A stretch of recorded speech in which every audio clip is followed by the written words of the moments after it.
अन्नदाता, पग पग पर है संग तुम्हारे अन्नदाता। लहू किसानों का बन के पसीना सींचता है धरती का सीना।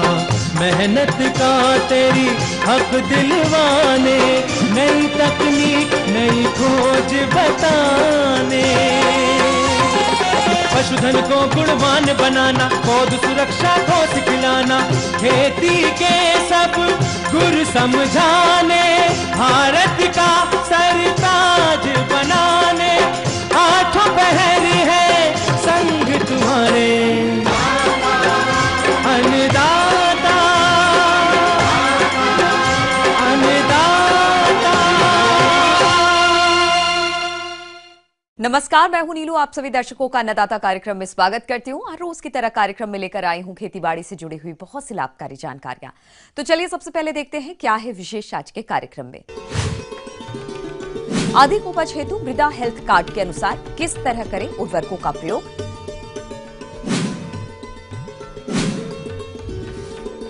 सूरजमुखी की फसल में हानिकारक कीटों की रोकथाम।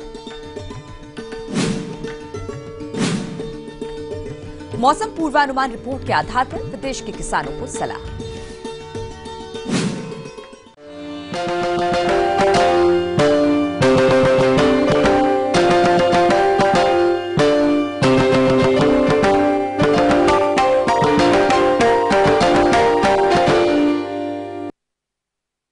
किसान भाइयों, कल के अंश में आपने जाना अपनी खेत की मिट्टी की जांच कराने के लिए मिट्टी का नमूना लेने की विधि और मिट्टी परीक्षण के बारे में। और आज हम आपके लिए जानकारी लाए हैं मिट्टी परीक्षण के बाद आपको मिलने वाले सॉइल हेल्थ कार्ड के विश्लेषण के बारे में, जिससे कि आप सॉइल हेल्थ कार्ड में लिखे मानकों के अनुसार फसलों में उर्वरकों का प्रयोग कर कम खर्च में अधिक पैदावार ले सके। तो आइए इस बारे में विस्तार से जानकारी लेते हैं कृषि विज्ञान केंद्र मुरैना के विषय विशेषज्ञ डॉक्टर भानु प्रताप सिंह रघुवंशी से। क्योंकि किसान भाइयों, जैसे मनुष्यों के स्वास्थ्य का एक मतलब प्रोफाइल बनता है, उसी तरह मृदा का स्वास्थ्य की जांच होगी। उसके आधार पर जो है एक कार्ड तैयार होगा। उस कार्ड में किसान भाइयों मिट्टी में जो उपलब्ध पोषक तत्व है वो पूरा जो है आपका पूरी डिटेल आपका आ जाएगा। सॉइल हेल्थ कार्ड, जिसका विशेष मकसद ये है कि हम अपने खेतों की उर्वरता एवं उपजाऊपन को न केवल अधिक से अधिक स्थायी रूप से बेहतर बनाएं, बल्कि उसको सुरक्षित कैसे रखें। अब किसान भाइयों ये जानिए आपको कि जो मृदा स्वास्थ्य कार्ड क्यों जरूरी है।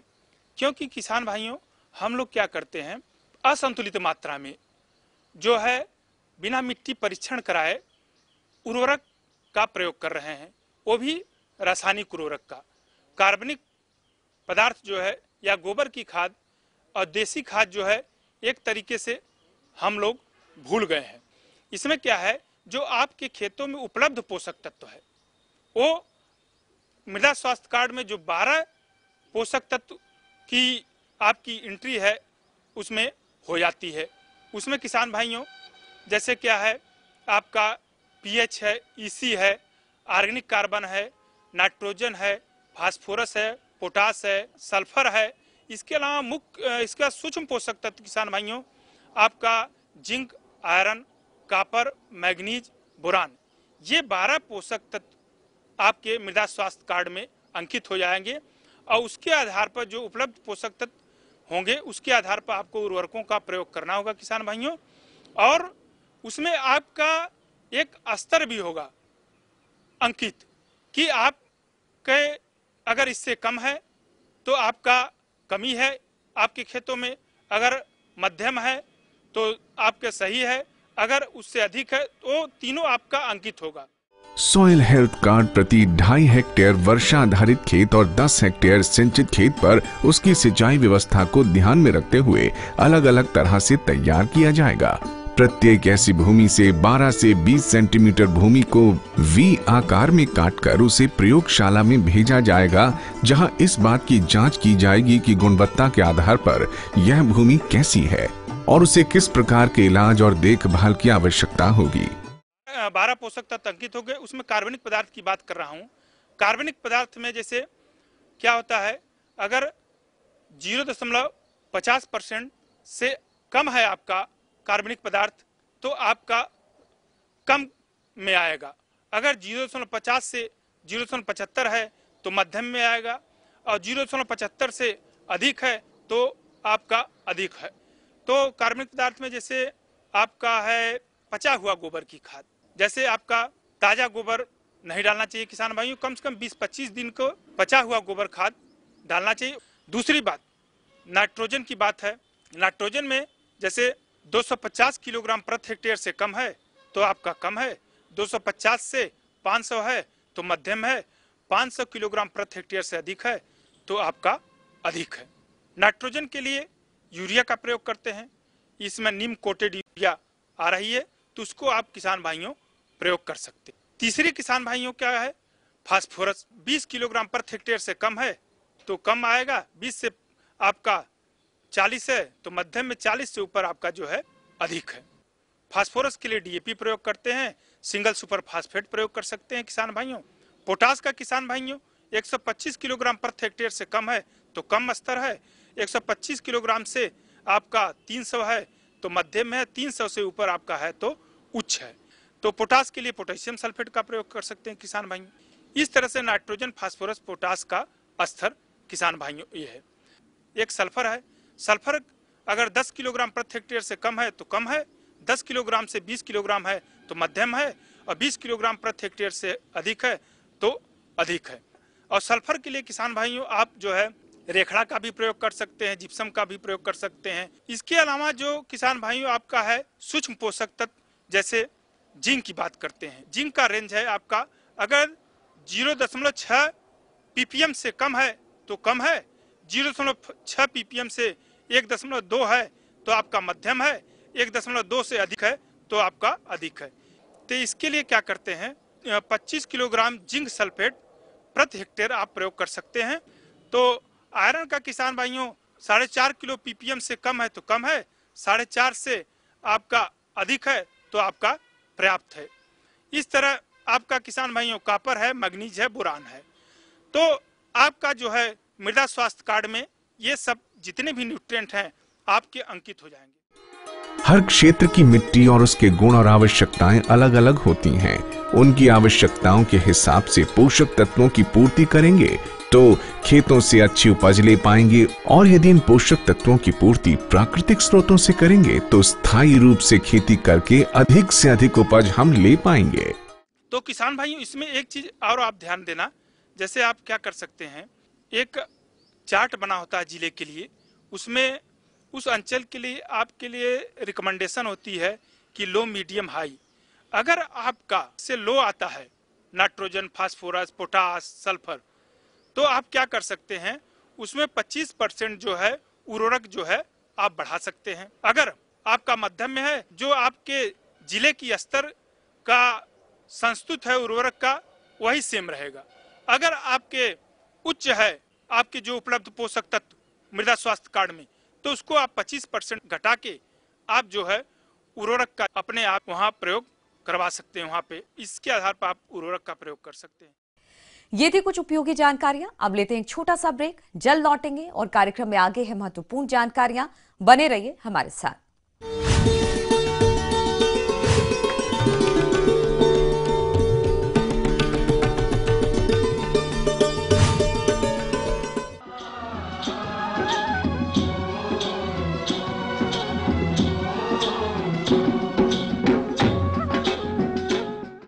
ब्रेक के बाद एक बार फिर से आप सभी दर्शकों का अन्नदाता कार्यक्रम में स्वागत है। बढ़ते हैं अगली प्रस्तुति की ओर।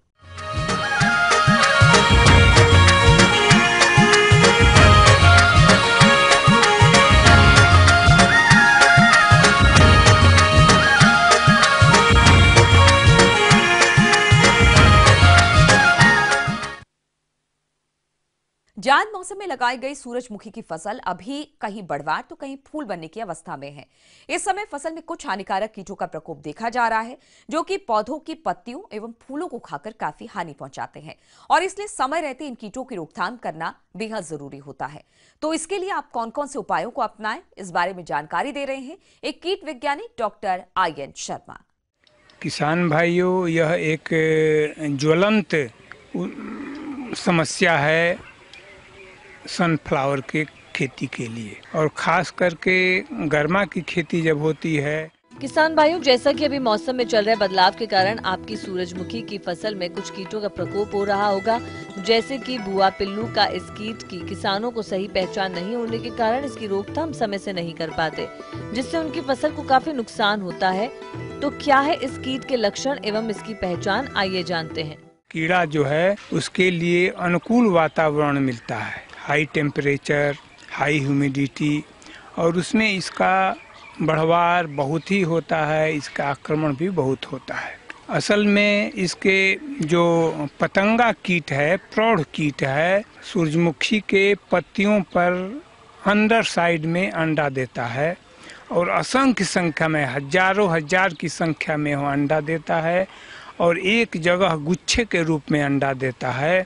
और अंडा के बाद उससे जो नन्हा सा शिशु पिल्लू निकलता है, झुंड की अवस्था में रह करके उस पत्ती को खाता है, और खाने के क्रम में वह केवल हडितिमा को खाता है, और जो उसकी मिड रिब या नसें होती है उसको छोड़ देता है, जिससे पत्ती जाली नुमा दिखाई पड़ती है। दूर से ही आप शुरुआती दौर में देखेंगे तो एक पत्ते की पत्तियां हैं, एक वृक्ष की, एक पौधे की, वह जाली नुमा और उजली पेपरी दिखाई पड़ेगी। आप समझ जाएंगे कि इस पर भुआ पिल्लू का असर हुआ है। यदि शुरुआती दौर में उसका कंट्रोल नहीं कीजिएगा तो वही सॉलिटरी फेज में, मतलब एक एक पौधे पर, एक एक पत्ती पर एक एक कीड़ा फैल जाता है, और उसके बाद उसका नियंत्रण करना बहुत ही दुर्लभ हो जाता है, बहुत कठिन हो जाता है। किसान भाइयों, जैसा कि अभी आपने जाना इस कीट के लक्षण एवं इसकी पहचान के बारे में, और आइए अब जानते हैं इस कीट की रोकथाम के बारे में। तो आप इसकी रोकथाम किस प्रकार से करें, आइए जानते हैं। इसमें इस कीड़े का नियंत्रण के लिए इसका मेल और फीमेल, मतलब नर और मादा पतंगा लाइट ट्रैप या कहिए प्रकाश प्रपंच की तरफ आकर्षित होता है। तो यदि आपका पौधा भी छोटा है, उसी समय एक प्रकाश प्रपंच अपने एक प्लॉट में आप लगा देंगे। प्रौढ़ पतंगा होगा, वह रात के समय आकर्षित होकर के आएगा, और उसका जो पॉलीथीन का बैग है या जो नीचे में रखा हुआ बोतल है उसमें यह आकर के मरेगा। या फेरोमोन ट्रैप लगाने की प्रक्रिया भी आप कर सकते हैं, इससे कि इसका नर कीट आकर्षित होकर आएगा, वहाँ पर मरेगा, और उसको फर्टिलाइज होने के लिए, उसको निषेचन क्रिया को पूर्ण करने के लिए आपके पास उस खेत में, उस एरिया में नर कीट है, वह उसकी संख्या कम हो जाएगी। कीटनाशक का प्रयोग करने से पहले आपको इन सब विधियों को आप करेंगे तो उससे क्या होगा कि आपका वातावरण शुद्ध रहेगा, पर्यावरण प्रदूषण ठीक रहेगा, मिट्टी भी ठीक रहेगी, पानी भी ठीक रहेगा, तो फसल का स्वास्थ्य सब अच्छा रहेगा। किसी भी क्विक नॉकडाउन केमिकल इंसेक्टिसाइड का आपको प्रयोग करना है, जिससे कि इस कीड़े से निजात मिल सके, और इसके लिए आप डाइक्लोरभॉस या DDVP किसी एक इंसेक्टिसाइड का 1 ml प्रति लीटर पानी में घोल करके और कुछ स्टिकर मिला करके, कोई भी स्टिकर मिला करके आप छिड़काव करेंगे तो इस फेज में भी, मतलब सॉलिटरी फेज में भी इस कीट का नियंत्रण हो जाएगा और आपकी फसल बच जाएगी, अच्छी उपज मिलेगी।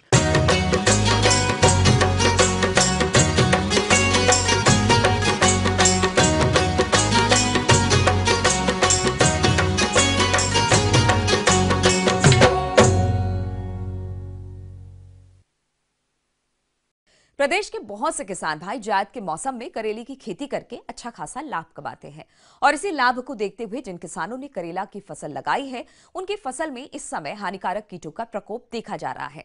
यदि समय रहते इन कीटों की पहचान कर रोकथाम नहीं की गई तो उन्हें लाभ की जगह हानि होगी।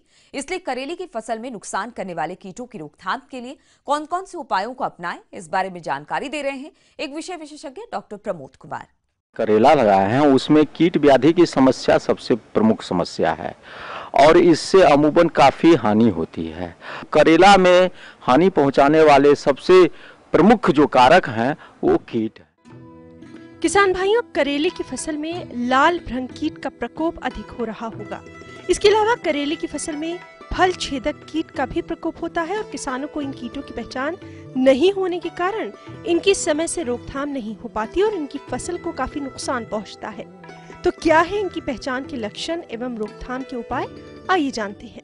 पहला कीट है लाल कद्दू भृंग, रेड पंपकिन बिटिल भी कहते हैं किसान भाई। इसके शिशु जो हैं वो जड़ को खा करके करेला के फसल को नुकसान पहुंचाते हैं और वयस्क जो है वो फल फूल को खा करके परेशान पहुंचाते हैं और कभी कभी इसकी प्रकोप इतनी अधिक हो जाती है कि करेला का फल और वाइन जो है पूरा जो है समाप्त हो जाता है। तो इसके प्रबंधन के लिए किसान भाई को मैं कहूंगा कि जिस समय करेला के फल फूल निकल रहे हों तो उसमें सवेरे जो है कुछ कीटनाशी का धूल का भुलकाव करिए। धूल जो है वो मिथाइल पैराथियान 2% धूल है, इसकी भी मात्रा वही होगी 25 किलोग्राम प्रति हेक्टेयर की दर से सवेरे भुलकाव करेंगे तो आप लाल कद्दू भृंग जो करेला का प्रमुख कीट है उससे आप निजात पा सकते हैं। दूसरा जो प्रमुख कीट है, सबसे प्रमुख कीट में से एक कीट फल मक्खी भी है।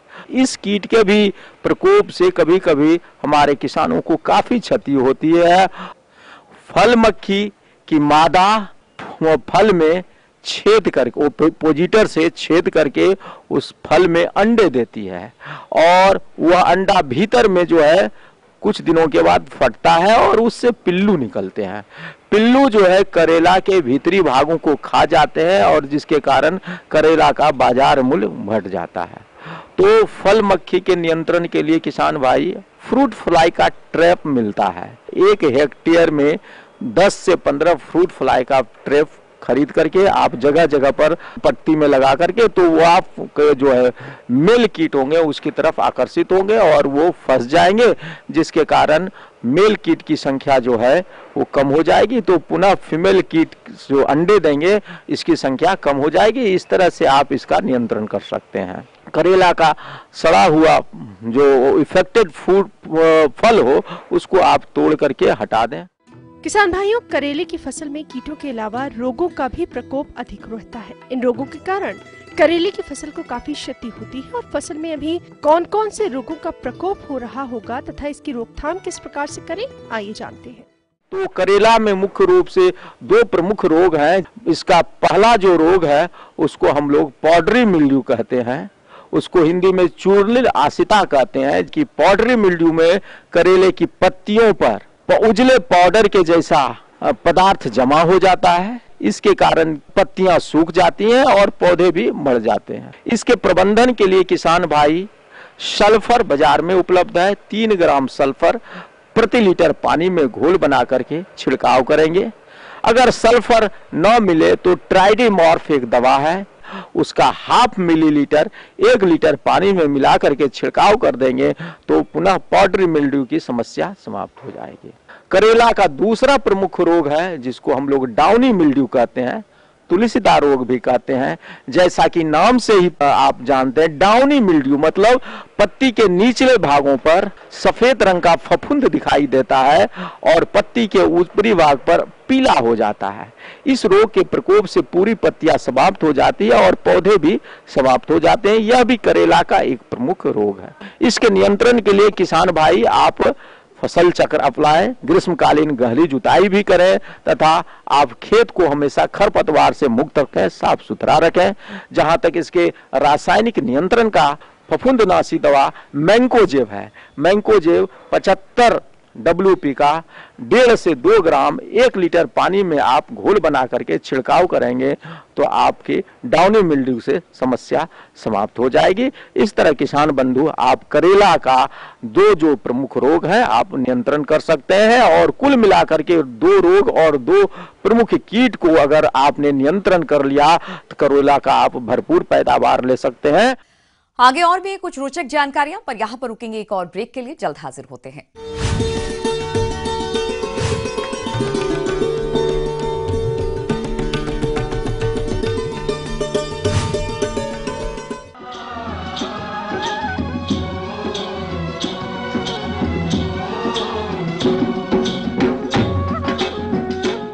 ब्रेक के बाद आप सभी दर्शकों का स्वागत है। चलिए अब रुक करते हैं अगली कड़ी की ओर।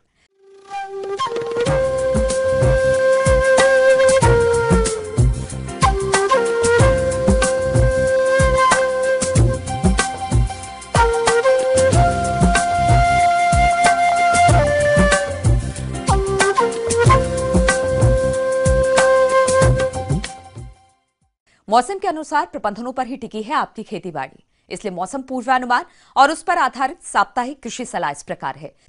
भारत मौसम विज्ञान विभाग, भारत सरकार, ग्रामीण कृषि मौसम सेवा केंद्र, सीहोर, मुरैना, जबलपुर और रायपुर से प्राप्त पूर्वानुमान के अनुसार आगामी 120 घंटों में आंशिक रूप से हल्के बादल छाए रहेंगे। हवा की दिशा लगातार पश्चिम से सामान्य से अधिक गति से 10 से 15 किलोमीटर प्रति घंटे की गति से चलने का अनुमान है। आगामी दिनों में दिन एवं रात्रि के तापमान में मामूली गिरावट रहने का अनुमान है। बारिश होने का अनुमान नहीं है। फसलों की गहाई के समय थ्रेसर की RPM फसलों के अनुसार सेट करें जिससे दाने न टूटें। पानी की समस्या को देखते हुए किसान भाइयों को सलाह दी जाती है कि सबसे गहरे खेत की मेड़ बंदी कर वर्षा जल को खेत में रोकें एवं गांव के आसपास के नालों में जगह जगह बोरी बंधान का कार्य करें। कृषक बंधु अपने खेतों की मिट्टी की उर्वरता की जांच हेतु विधिवत मिट्टी नमूने लेकर अपने खेतों की मिट्टी की जांच अवश्य करवाएं। जांच हेतु नमूने कृषि विभाग के अधिकारी के सहयोग से निकटतम मिट्टी प्रशिक्षण प्रयोगशाला में पहुंचाएं। खेतों में ग्रीष्मकालीन गहरी जुताई 3 वर्ष में 1 बार अवश्य करें। अच्छे उत्पादन हेतु ये आवश्यक है। आगामी दिनों में आसमान में हल्के बादल रहने के कारण ग्रीष्मकालीन मूंग एवं उड़द एवं उद्यानिकी फसलों में रस चूसक कीटों के प्रकोप की संभावना नहीं है। आम, अनार, चीकू एवं नींबू पेड़ों में थाली का आकार बढ़ा दें एवं 4-5 दिन में सिंचाई करें। ज्यादा सिंचाई से मृदा में नमी व पेड़ों के आसपास आर्द्रता बढ़ेगी जिससे फलों में दरार कम पड़ेगी। फलदार आम के पेड़ों की सिंचाई करें। पुदका कीट एवं फफूंदिया रोग की रोकथाम के लिए कार्बोरिल चूर्ण 2 ग्राम तथा 3 ग्राम सल्फेक्स प्रति लीटर पानी के मान से छिड़काव करें तथा तने के चारों ओर चिपचिपी पट्टी चिपकाएं। नींबू वर्गीय पौधों में गमोसिस व एंथ्रेक्नोज की रोकथाम हेतु ब्लाइटॉक्स या फाइलोटोन दवा 2.5 ग्राम प्रति लीटर पानी के मान से छिड़काव करें।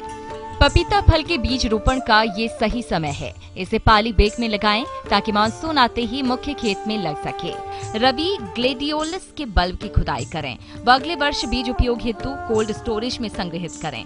रजनीगंधा फूल की लगातार कटाई अवश्य सुनिश्चित करें। बादलयुक्त मौसम बने रहने के कारण कद्दू वर्गीय सब्जियों एवं भिंडी में लाल भृंग एवं बीटल्स आदि पत्ती कुतरने वाले कीटों के नियंत्रण के लिए मिथाइल पैराथियान या क्विनाफॉस पाउडर 15 से 20 किलो प्रति हेक्टेयर के हिसाब से छिड़काव करें। खुरपका, मुंहपका एवं एक टंगिया रोग के फैलने के आसार हैं। टीकाकरण पशु चिकित्सक की सलाह से करवाएं। दुग्ध उत्पादन बढ़ाने हेतु साफ दाना, हरे एवं शुष्क चारे के मिश्रण के साथ खिलाएं।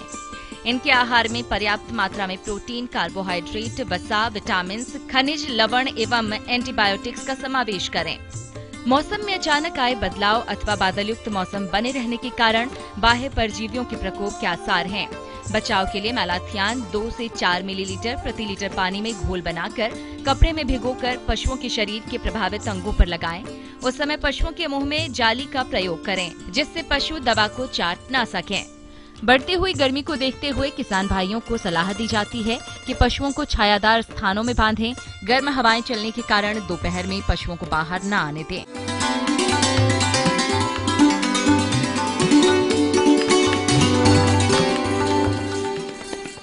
जॉन डियर अन्नदाता हेल्पलाइन निःशुल्क फोन संपर्क सेवा के माध्यम से आपके द्वारा पूछे गए प्रश्नों में से 1 या 2 महत्वपूर्ण प्रश्न को हम अपने कार्यक्रम में शामिल करते हैं और इसी के तहत आज का चयनित प्रश्न और उसका जवाब इस प्रकार है। अन्नदाता निशुल्क फोन संपर्क सेवा के माध्यम से पूछे गए प्रश्नों में से आज हमने जिस प्रश्न को कार्यक्रम में शामिल किया है उसे पूछा है ग्राम गसोड़ जिला दुर्ग के कृषक दीपक धाकड़ ने। यह धान की फसल में भूरा धब्बा रोग के नियंत्रण के बारे में जानकारी चाहते हैं। तो दीपक धाकड़ जी, आपकी जानकारी हेतु प्रस्तुत है कार्यक्रम का यह अंश। रोग का भी कभी कभी जो है बोरो राइस में प्रकोप होता है, तो उस समय भी आपको ध्यान देने की जरूरत है। जैसे ही आप खेत का बराबर निगरानी करें और खेत में जो ही आपको दिखाई दे कि रोग लगने जा रही है, तो जो पत्ती भूरा रोग होता है वो रोग लग जाते हैं, तो उसके लिए किसान भाई आप कार्बेंडाजिम और मैंकोजेब, कार्बेंडाजिम 1 ग्राम, मैंकोजेब 2 ग्राम प्रति लीटर का घोल बनाकर आप इसका उपरिवेशन छिड़काव कर देंगे तो आपको निजात मिलेगा। रोग प्रबंधन और कीट प्रबंधन पर ध्यान देके अगर बोरो राइस की खेती करते हैं तो किसान भाई आपका उत्पादन अच्छी होगी। अब आइए देखते हैं कल दिखाए जाने वाले कार्यक्रम की मुख्य झलकियां। प्राइमरी टीलेज यंत्रों की विशेषताएं और कार्यविधि पर जानकारी, भिंडी की फसल को क्षति पहुंचा रहे कीट और रोगों का नियंत्रण। हम ये उम्मीद करते हैं कि आज का कार्यक्रम आप सभी दर्शकों के लिए उपयोगी रहा होगा। किसान भाइयों, अन्नदाता आपकी सेवा के लिए संकल्परत है। कृषि संबंधित समस्या एवं सुझावों के लिए आप हमें इस पते पर संपर्क कर सकते हैं। प्रोड्यूसर अन्नदाता, ETV Madhya Pradesh, Chhattisgarh, Ramoji film city, Hyderabad 501512। साथ ही आप हमें ईमेल भी कर सकते हैं। हमारा ईमेल है p18annadata.mp@nw18.com। इसके अतिरिक्त आप हमें जॉन डियर निशुल्क हेल्पलाइन नंबर 1800419215 पर सोमवार से शनिवार सुबह 10 से शाम 4 बजे के बीच संपर्क भी कर सकते हैं। फिलहाल अन्नदाता की पूरी टीम को इजाजत दीजिए। कल फिर इसी समय आपसे मुलाकात होगी कृषि संबंधित कुछ और महत्वपूर्ण जानकारियों के साथ। तब तक के लिए नमस्कार।